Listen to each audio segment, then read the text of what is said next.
Hi, this is Anna Imagination, and I am here just to tell you how great my mom is. I gotta say, I just found the best word in the world called metaheuristic.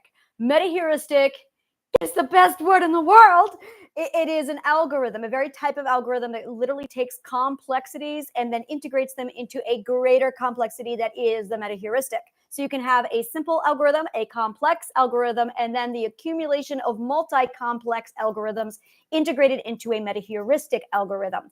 The subconscious mind is a metaheuristic algorithm of logic and physics. So I'm telling all my mom this stuff. I'm telling all my mom about this stuff. I'll get this right. I'm telling my mom all about this stuff. I always tell her all about my science. And I know she doesn't understand it, and that's okay. But it's great because every time I talk to her and I tell her about all my science, I get things like, "It's really great. You're doing a good job." And I know she doesn't understand me. And that's okay. She never makes me feel like I'm an idiot. She never makes me feel like anything. She makes me feel like she understands the majority of what I'm saying, even though I know she doesn't. And that's okay. Like, I don't give a shit. It makes me feel like she understands. So I'm sitting here like breaking it down to her, and I go to her with like all my weird science shit, all of it. And today I'm studying nuclear physics. So today I'm studying nuclear physics, and I'm like sharing her about fusion and fission and how fusion and fission are just basically it's logic. And I'm breaking it all down for her, and then I get into the algorithms. And the response I get back is just full cheerleader. Great job. You're doing an awesome job. You keep like best thing ever. If you're a parent at all, or if you are looking for a relationship from your parents, this is like, if it's possible, this is something I really want to impart upon you, because this is something that I had to learn. And what is going on with my YouTube channel? Why is my sound not aligned with my image? I feel like a talkie from 1929. Let's try this again. It's like, why? I feel like I'm singing in the rain. Yes, yes, yes. No, no, no. And I'm just like, what is going on? So I think my cookies are like crammed up again. I got so many cookies in my computer. And when my RAM is loaded, it starts to lag and I need to restart it. But yeah, we'll just pretend it's 1929. That's okay. So I'm sitting here talking to my mom about all this stuff. And the response that I get back from her is just highly supportive. And it doesn't matter that she doesn't understand me. She's just, it doesn't matter. It's wonderful. So my mom, and this does not apply to all parents, but it does apply to most. Most parents have no fucking idea how to parent. They don't. They're guessing. And if you, as their child, if you do have a child, are in an advantage where you can give them instruction if they're open to this. I know that this is not going to be the case for a lot of people, but if you can do this, and this took practice for my mom and I. So I'm going to break it down how we did this, because if you can do this, this is going to really do a lot to help your relationship. They don't know what they're doing. They don't. And by the time I was 18 years old, I knew my mom was fucking clueless with parenting. So I had to teach her how to parent me. I had to sit down and like tell her what I needed. And the first time we did this, I said to her, I need you to just listen. I am huge on don't ever give me advice. I don't want advice. I know how to find my own problem solutions. I just want it to be visible. And I told her that. I'm like, I just want to be seen. I just want to be heard. I just want to be known to somebody. And I didn't want to hide any parts of my brain from my mother. I didn't want to hide my science from my mother. I didn't want her thinking I was A when I was a Z. So in order for that to happen, I had to communicate with her. So when I was around 17, 18, I sat down with her and I'm like, I just need you to listen. And I said, I'm going to say some stuff that's horrible, but I just need to say it. And she listened. She cried with me. She supported me. And when it was over, it was the perfect relationship. Like, we have had a fantastic relationship since then. This was something we had to do to grow the relationship. And then after that, it stuck with her. And I kept telling her, that's great. You did great. This is exactly what I needed. I cheered her on. And I knew I was parenting my mom. But she was open to it. She was open to it. And I know not a lot of people are going to have this advantage, but those who do this. And the thing is with parenting is if you've got 4 kids, you've got 4 different parenting techniques. Parenting is all about what does my child need? But the children need to know what they need from their parents. And a lot of children don't even know this. And when you do know what you need from your parent, tell them, because most parents will. And if you can do this with yours, I strongly recommend that you do it safely if you have the kind of relationship where you can. But and there's the other thing is I've also seen certain families where they can't do this. That no matter what you say, the parent is so aggressive, it's just not going to happen. But if you don't have an aggressive parent, do tell your parents what you need. Do tell them how you like to be, what you need from them. Do you need to be supported? Do you just need to be listened? Do you just need to be cheered on? And really, that's all I needed ever from my parents was just, I needed them to know me and I needed them to cheer me on. That's all I needed. I just need them to know me. So with my mom, I can call her up and tell her all the weird fucking shit that I do. Now, I cannot do this with my dad. I do not have this kind of a relationship. If I do this with my dad, he will defend, he will tell me how horrible I am, and he will attack me. And then he will justify his behavior. It will not work. I've tried. But with my mom, right away, it was not a problem. And I've even coached my siblings on how to do this. I've taught my mom I've taught my sister how to do it. My sisters would call me up and they're like, I don't know what to do. Tell her. I said, Mom is very open. You tell her and she'll listen. She will bend over backwards and break herself to accommodate you. Don't take advantage of it. But if you just tell her what you need, she'll listen. If you tell her what you can't have, she'll listen. And she does. She's wonderful. It was 20 years ago. I said, I can't have gossip around me. I'm like, I'm going to have to end the call if the gossip doesn't stop. I can't have it around me. And my mother does not gossip. And this is beautiful. It was about 2 weeks ago. She was having some problems. And mind you, I gave her that lecture, speech, advice 20 years ago. And it was a week ago or 2 weeks ago. She was going through a really hard time. And I called her up, or no, she called me up. And she never calls me crying or anything like that. She never calls me upset. This is one time she called me upset. Now, mind you, this is like right after her sister died, so exemptions are made, of course. And I don't, if she calls upset, I'll hear her, of course. So she calls me, she's crying, and we were talking for a bit, and she says to me in the middle of it, I don't want to upset you. And I'm like, don't worry about me. I'm fine. You say what you need to say. And then she started telling me about, people A, people B, which could have been considered gossip. But even in this moment of distress, 20 years after I gave this boundary, she is still going, I don't want to upset you. I'm aware that this is one of your boundaries. And that is the kind of mother I have. It's like, and my mom was not, I'm going to say she's always been like this on the emotional, supportive side. But I didn't know for a long time that this is what was inside of her because she struggled so much on the outside with communicating this. I am a firm believer. I have seen so much psychological evidence that what is wrong with my YouTube channel? Synchronize. It's not hard. It's 2024. So it's extraordinary to see how, way too much psychological evidence that most parents are like this. Most parents will want this, but they don't know what is going on with my YouTube channel. But they don't know. I have like 18 million tabs up too. That might be it. But they for you, or that it's hard. Like they just don't know. And it's a reminder that, no one got these parenting advices. No one got this information. No, there is no parenting school.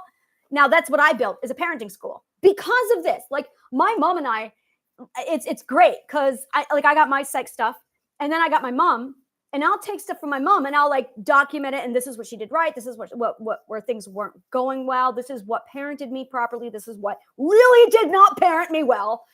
And then I was able to call her up and sit down and go over the psychology with her and break it down. And then I was able to tweak her parenting. My mom is the reason why I am the way I am. Like there's me with the trauma. And just a minute. Children, do you smell something burning? I'm assuming that that's neighbor's barbecue, but I just got to confirm. We're good? All right. Yeah. All right. Our neighbors are grilling, and I'm like, I just got to confirm this. I just got to confirm it because Definitely. Okay, great. Thank you. I'm like, I smell something burning.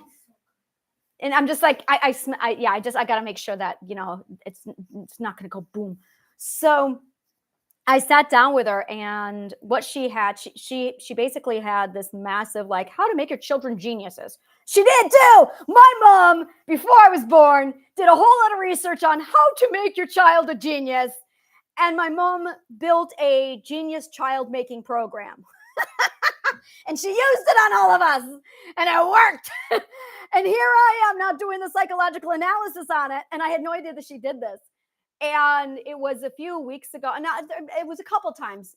I had no idea that she did this at first. It was like 15, 20 years later, and I started seeing her do it with my siblings. I saw her do it with my youngest sister, who's 18 years younger than me. And that's when I found out, was when my 18-year-old sister, and my mom's like going through certain things, and she has a strategic formula that she does, and she keeps repeating the formula. And I then did analysis on it because we had data points. We had like 5 data points. And so, no, now I was 6. I got 6 data points. So then I called her up, and I went through it because now she's working with her granddaughter, my niece. So I'm like, all right, you got the genius formula. I see you. And I'm sitting here like analyzing. I'm watching my niece play, and I'm looking over the videos, and I'm analyzing. I said, do you understand what the child is doing? No, she's got one of those cone things where you stack the cones. She's got like Russian doll thingies where I said, do you understand what she's doing there? And my mom's like, no. And I said, and it looks like it's art. And I said, she's actually doing mathematics and logic right now. I said, what she's doing right now is problem solving with sequencing, grouping, labeling, categorizing, and then order of operations. I said, she literally is locating the catalyst, and she's putting them in the right order of operations. This is everything you get from those little Fisher-Price toys, like Fisher-Price's logic toys. That's all they are. Like 90% of the toys you see from Fisher-Price are logic toys. Go Fisher-Price! Ah! So I was sitting and breaking it down. If you have M&Ms and you give a child Reese's Pieces or M&Ms, and if they organize the M&Ms so that there's 3 groups of 3 with all the 3, that is mathematical sequencing. That is logic. And I was explaining to my mom that what she's doing is she's literally practicing logic and reasoning skills. And you want puzzles, you want matching, available in my book, Salmon of Knowledge. My Salmon of Knowledge, that this is the shit that's in my Salmon of Knowledge book. It's literally a whole sequence on, this is the research that my mother did. This is the stuff that worked, that did nurture me and turn me into a genius. And then Plato came in with his stuff, and he had his curriculum. So then it was, okay, let's amplify it here with Pythagoras. Let's take Plato's work. Let's take what my mom did. So I integrated my mom's program along with, in her research, along with what Plato had in Pythagoras. And we are born, and this is important, we are born, 98% of us are born geniuses. The school systems make you stupid. So when you're an adult, and I'm going to tell you right now what they do to make you stupid, they just fuck up your sequencing. They just fuck up your logical sequencing. That's all they do. So you just have to fix your logical sequence and get your vocabulary. You need to correct your vocabulary. I have a mathematical, I call it Mathematics Demystified. And that's one of my free courses on my website, where it literally corrects everything that the schools fucked up with mathematics so that it makes sense. And one of the things that is a great example of this is the word subtract in mathematics has 2 different definitions. One word, 2 different definitions. And so there's stuff like that where I'm going to point it out to you, like, look at the word subtract. It means 2 different things. And then I show you the sequencing and the grouping that they're actually running you through, and I explain what math is. So it's very simple, but that's called Mathematics Demystified. That's on my free courses on my website. You can go ahead and take a look there. The link is down below. So in the Salmon of Knowledge book, I sat down with my mom, and we broke it all down. We analyzed it, and I tore it all apart. And when I did this with her, I was like, well, ABC needs to go here. We need this over here. So we put it all together. It was beautiful. When we were done, you know what would be really awesome is if after Kindle Vella, there was a little feature that says purchase this book, and you could just click it, and then it would immediately go into like a print on demand from Kindle. Wouldn't that be fucking awesome? That would be amazing if they could do that. Like, just print on demand. Just, this book is on Kindle Vella. Could you just transfer it right over to the KDP section? That would be amazing, Amazon. Please do that. You'd simplify my life. So anyway, side topic. So in Salmon of Knowledge, it's everything, all of that's condensed. It's all of that. That's all explained. So I'm sitting here like breaking down her parenting style, and it's one of the things that by explaining what you need from your parent, it's the I need you to know who I am. That's it right there. I need you to know who I am. I'm gonna write that down because it's I need you to know. I need you to know who I am, and that's it. I need you to know who I am. And then it's I just need you to cheer me on. I need you to cheer me on. Not cheer me up, cheer me on. Like, that's it. I just need you to say, you can do it. That's all I got. I just need to hear, you can do it. I want to hear like Bob the Builder music. You can do it. Yes, I can. Like, I need that shit from my mom. And she was so open to receive this that it was just, and this is how our relationship has been ever since. And as she did things that were helpful, I told her, I would let her know that was helpful. That's what I needed. And so she started to correct her own parenting style around me to accommodate the stuff that gave me nourishing positivity and the stuff that wasn't helpful. And over time, my mom started to structure her parenting around it. Then I started getting phone calls from my sister, like, oh my God, mom is doing so much better. I'm like, yeah, I've been working with her. I remember this conversation with my sister. It was the very first time she called me up. She was like, mom's really different. And I'm like, yeah, I've been working with her. And she's like, what did you do? And I'm like, teaching her how to be a parent. Like I know what I need. And I know parenting and I know psychology. And then I do it on my children. And my children, I'm getting fantastic results. So why not tell my mom and say, hey, mom, this is what I did. So when I applied it, like basically I found the secret to parenting. We don't have to guess anymore, guys. This is what this is really. This is what worked for my kids. This is what I worked with my mom. And now I get the experience from my mom and I get to pass that experience on to my children. It's really nice. It's really, really nice. It's really, once you start to realize what it is, those two things. It's I need you to know who I am. And then it's I need you to just cheer me on. And that's it really.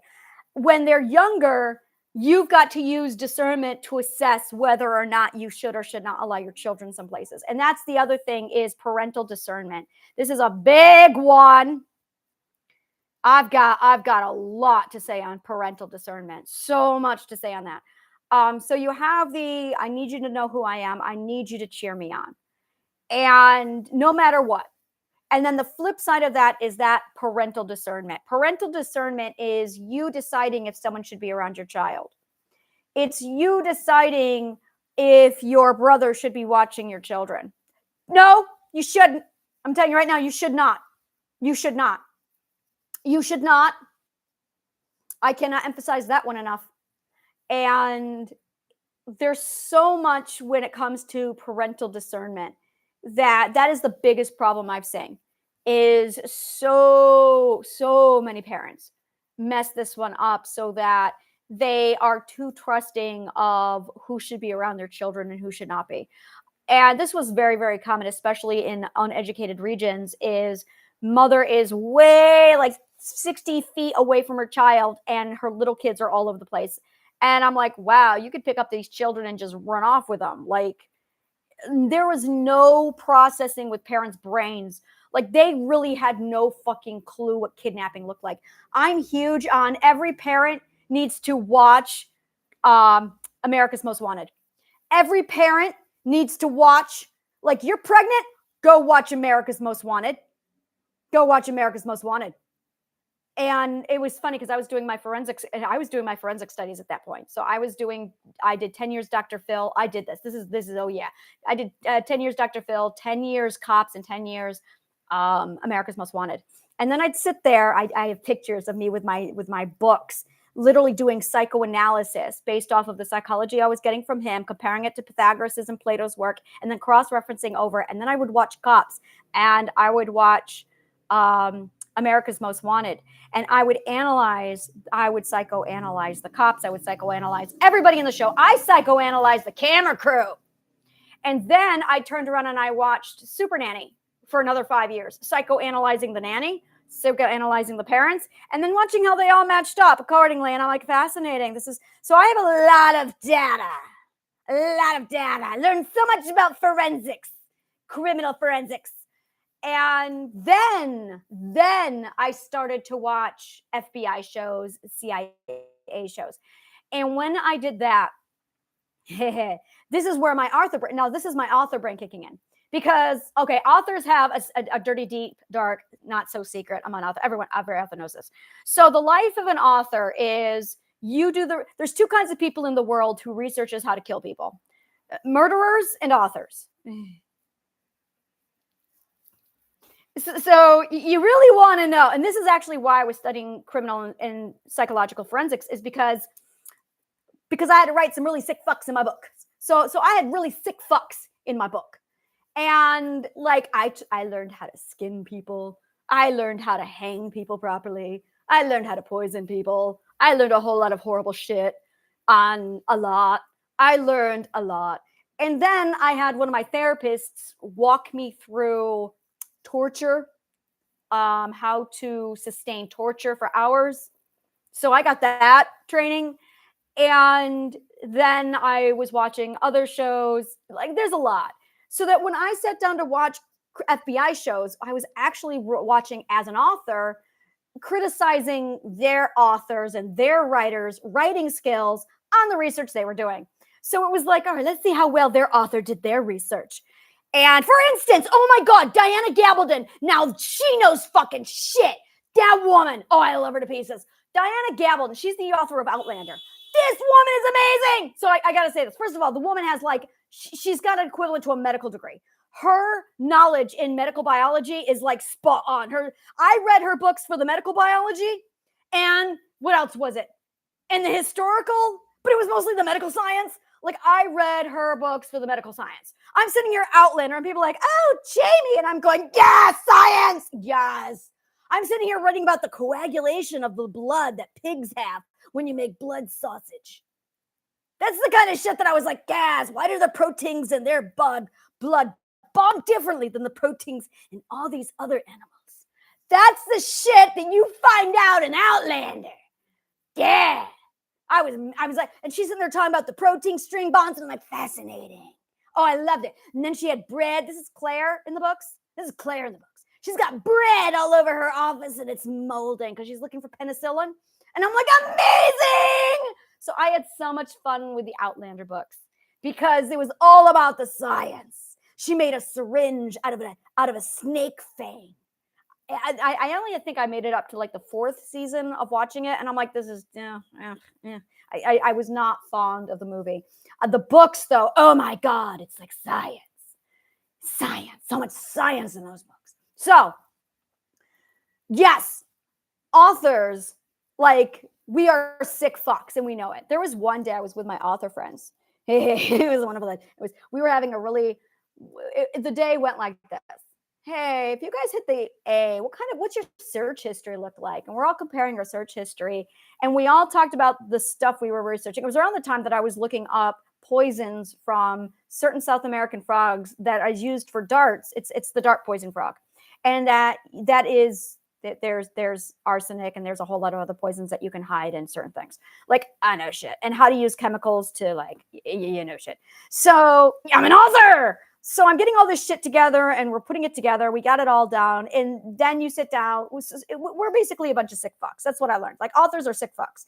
And we're like, wow. And it's amazing because, like, I remember J.K. Rowling, she actually hung out with an entire police department for a year when she was researching her after Harry Potter books. I don't even know what they're called. They're just after Harry Potter books. And that is normal for authors, is to hang out and do research, like on-field research of shit. So it's really funny because you can tell when an author has not done the fucking work. Oh, it's sloppy. It's disgusting. And it pisses me off. It's like, you're neglecting your job. You do the fucking work. And the research is a huge part of being an author. So yeah, the weird shit you find. Really, the kukri was one of my favorites. Kukri is literally a knife. It's Damascus steel that was made in Persia around the 10th century, and its purpose was to skin people alive. It's called kukri. That's literally the whole purpose of this knife, is to skin people alive under torture. Kukri. So I actually have it in one of my books, the kukri. So there's like a lot of weird shit like that. And yeah, I did research on the electric chair. And it was so funny because so did Stephen King. And it was really funny because he released the book. No, not the book. The movie was released because the book was released before I was born. He released the movie Green Mile, The Green Mile. And it was like a year before that, I was studying the electric chair, and I was studying Edison's work with electricity. And also, I'm in Coney Island. So I'm very familiar with the electric chair, very familiar with that history. And that's actually got me into that history. And then I had a whole lot of like animal abuse rage. And so I know my shit when it comes to electric chairs, the history of it, how it came into being, what they did with it, all that jazz. And then when the movie came out for Green Mile, I was like, yep. And it's just, it's physics. It's physics. So you learn a lot. Like, you are a sick fuck when you're an author. And it's kind of the thing that we all agree on. Yep, authors are sick fucks. Authors are sick fucks. Because in order to create or write a convincing villain, you have to read and research that stuff like you are the villain. And you have to study forensics, psychological forensics, which is exactly why I was studying like criminal forensics, which is when I was sitting there looking at the marketing business plans. Well, sales and marketing in general is criminal forensics. And I'm like, wait a minute. Marketing and sales literally is the exact same profiling that's used in criminal forensics. And I'm like, so now when I have somebody doing marketing and business on me, I'm like, what are you doing? Like, I know exactly what they're doing. I know exactly what they're doing in my psychological brain. Same shit that narcissists use. So, which is where I came up with the ethical business practices. So it's been wonderful. It's been wonderful. And when I started to do and take this approach with my mom, it really changed the relationship. And it's something that really I could do like a whole course on just how to teach your parents how to be the parent you need. And if you, and I did this with my children, and I do strongly recommend if you have children, what I did with my children is when they were 5 to 10 years old, it was always, I would do surveys. I would ask the children. And for me, they were psychologically safe and they knew it. So it was always a sit down and tell me if I'm good. Tell me if I'm a bad parent. And my children had an absolute safe space that they could always tell me if I'm shitty, whatever. Like, that was always like, whatever you need, you tell me if I'm being shitty or whatever. And I will be the first to apologize if I fuck up. Absolutely. I did this the other day. I was an idiot. I dumped my pasta and blew up. It was literally the first time in a long time I'd blown up. I don't know why. I still have to unpack that.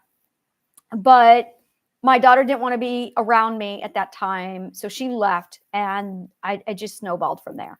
And then it bothered me. So I apologized.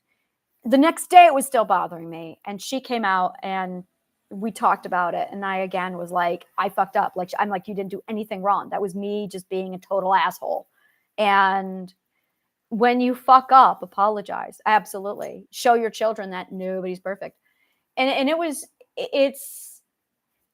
the other thing is, and this is something I'm learning right now with my son, is learning or teaching the importance of vocabulary without criticism. And this has been like something I've been trying to work with. And it's just a vocabulary problem. That's all it is. It's understanding, look, you might have a problem with vocabulary. And this was something back in the 80s that was so common. Like, are we all talking about the same word? Let's look up the word. There was no debate. Remember back in the 80s, we did not discuss what we thought the world was. We just left it up to the dictionary. The dictionary decided for us. So there was no, what was your word usage? No, you asked the fucking dictionary what the word is. The dictionary had to tell you. And we've gotten away from that so bad. And I don't know why we're getting away from it. I have no idea what the fuck is wrong with people today. I don't understand what's going on. But back in the 80s and 90s, if you didn't know a word, you fucking looked it up. And then you used the right word. Really basic. And it's all these narcissists. That's really what it is the narcissists use their own words and then they train you. Well, that's my word. No, you look it up, you fucking asshole. You look up the goddamn word. You don't get to choose and make up shit. It's called taxonomy. It's an entire science. The memo that non-scientists didn't get. So once you are at that point where you know what you need, know what you want, it's letting your parents know these are my needs. This is what it is. If you can, I'm going to say again, if you can. So that's all I have to say about that. I just wanted to like tell you how fucking amazing my mom is, that I'm sitting here telling her about these massively complex, it's like nuclear physics.